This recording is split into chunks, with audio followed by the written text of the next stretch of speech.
ගොඩක් අය මගෙන් අහලා තිබුණා මයික්‍රෝප්ලාස්ටික් වල තියෙන සැබෑම සෞඛ්‍ය අවදානම් මොකක්ද කියලා.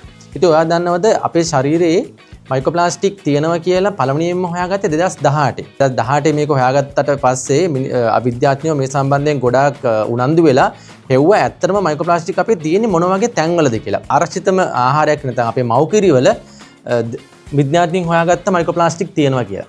ඉතින් ඔයාට මේ ගැන මම නෙවෙයි කියන්නේ. ඔයාට ඉන්ටර්නෙට් එකට ගිහිල්ලා බැලුවොත් එහෙම මේ සම්බන්ධයෙන් පළවෙච්ච විද්‍යාත්මක සංගරා තියෙන ඕන තරම් ඒ සම්බන්ධයෙන් ඔයාට කියවලා බලන්න පුළුවන්. ඒ විතරක් නෙවෙයි. මෙන්න මේක තමයි තියෙන භයානකම දේ.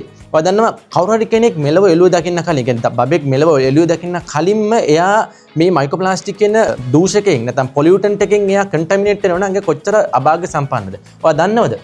මෙලව එළුව දකින්න කලින් අපේ දරුවෝ මවගේ කුස තුල ඉඳිද්දිම මයික්‍රෝප්ලාස්ටික් වලින් කන්ටැමිනේට් වෙලා තියෙනවා කියලා ඉතාලම මෑතකදී විද්‍යාඥයින් සොයාගෙන තියෙනවා. ඉතින් මේ සම්බන්ධයෙන් පළවෙච්ච විද්‍යාත්මක සංගරා ඔයාට ඒත් ඉන්ටර්නෙට් එකට ගිහිල්ලා බලා ගන්න පුළුවන්. ඒ විතරක් නෙවෙයි. අද විද්‍යාඥයින් සොයාගෙන තියෙනවා අපේ මොලේ සෛලවල මේ මයික්‍රෝප්ලාස්ටික් ඉතා විශාල වශයෙන් කන්සන්ට්‍රේට් වෙනවා කියලා. ඉතින් මේ නිසා ඒකත් එක්කම මීට අර අපි ටයිම් ඩිමෙන්ෂියා කියන රෝගයට මේකට සම්බන්ධයක් තියෙන්න පුළුවන්. නැත්නම් කෝරිලේෂන් එකක් තියෙන්න පුළුවන් කියලාත් විද්‍යාඥයන් සොයාගෙන තියෙනවා. ඉතින් මේ සම්බන්ධයෙන් පළවෙච්ච විද්‍යාත්මක සංග්‍රහات ඔයාට ඉන්ටර්නෙට් එකෙන් බලා ගන්න පුළුවන්.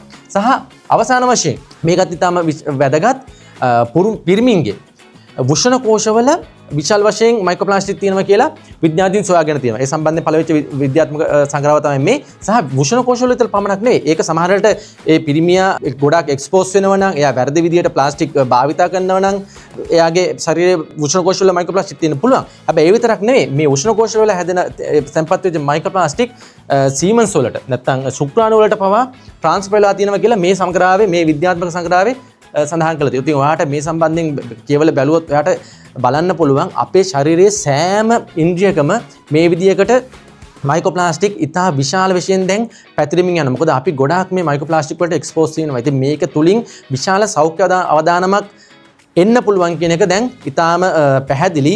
ඉතින් අපි මේ මයික්‍රෝප්ලාස්ටික් වලට වෙන එක්ස්පෝස් එක පුළුවන් තරම් නවත්ත ගන්න ඕන. ඉතින් ඒ සඳහා අපි කලින් අපේ වීඩියෝ වල කිව්වා කොහොමද ඒක කරන්න පුළුවන් කියලා. ඒවත් ෆලෝ කරන්න. ඉතින් ඔයා මයික්‍රෝප්ලාස්ටික් වලින් ආරක්ෂිත පරිසරයක ජීවත් වෙන එක තමයි අපේ බලාපොරොත්තුව.